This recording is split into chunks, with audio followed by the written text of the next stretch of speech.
His Excellency, welcome to the land of fire. I'd like to express my deep gratitude for taking your time on your busy schedule, and it is a great honor and privilege meeting you here in Azerbaijan. As it is known, Azerbaijan is the largest trade partner of the United States in the South Caucasus and implements major trade agreements with mutual benefit.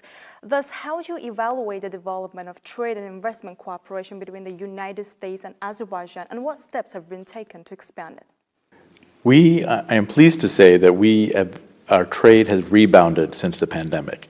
And I think that's a great step, but we have a long way to go because we have so much potential in the trade between our two countries. We have so many complementary sectors. We have such a shared interest in achieving some global objectives like addressing climate change, where we have technologies and solutions that we can work on together, where trade can help support those objectives. There is enough interest in Azerbaijan by U.S. business representatives. You would probably agree with that. And during your visit, you had meetings with those representatives as well. So in general, how do you see the future goals of this established mutual business environment? Yes, I met with U.S. businesses before I came to Baku, and then again here as well. And what I can tell you is a consistent theme of eagerness and enthusiasm. There is definitely an energy here that our companies feel that they can contribute to, and they want to be a real part of. And so I think one of the things that we're trying to do on this trip, and we've been able to do with my government counterparts, is to really identify some ways where we can make sure that as the government develops projects that would be of interest to U.S. companies, that we can make sure U.S. companies are aware and then take advantage of those opportunities. And we at the Commerce Department in the United States are here to support our U.S. companies to build commercial partnerships with companies and with the government here in Azerbaijan. During your visit, you took part in the Green Energy Forum organized jointly by the Ministry of Energy in Azerbaijan. And it is pretty clear the United States is a country that has made significant achievements in the field of renewable energy. In this context, what kind of project does America plan to implement with Azerbaijan in the field of green energy? So I think the potential here is limitless. We are fortunate that we are able to build on such a deep and long-standing partnership with Azerbaijan in energy already, in hydrocarbons, of course.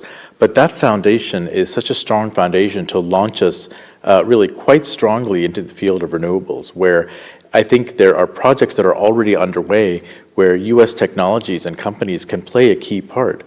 We know, for example, Baku is one of the windiest cities in the world. So, of course, let's take advantage of that. And the government is already doing that with offshore wind projects that are being developed and onshore wind projects as well.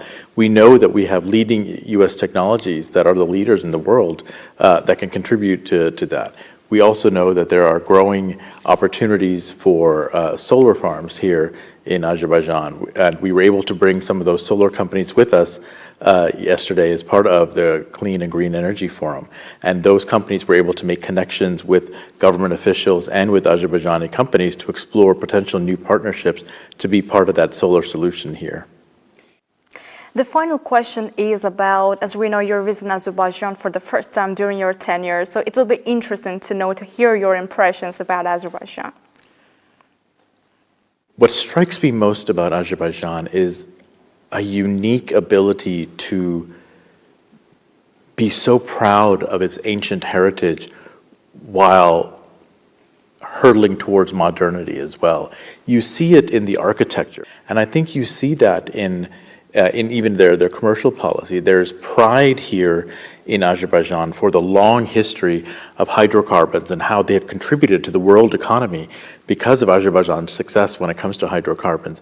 But they're not resting on that, right? Here, what I'm seeing is a pride in that history, but a commitment to be part of the future as well. And so I'm really excited that we are able to build on the great history that Azerbaijan has. And I have to say, in this respect, we also are so grateful for Azerbaijan and how it has contributed to the energy security of Europe by sending energy throughout the continent, but then now building on that to really explore partnerships in the renewable space and take Azerbaijan to the future together. His Excellency, thank you so much for taking the time. Thank you.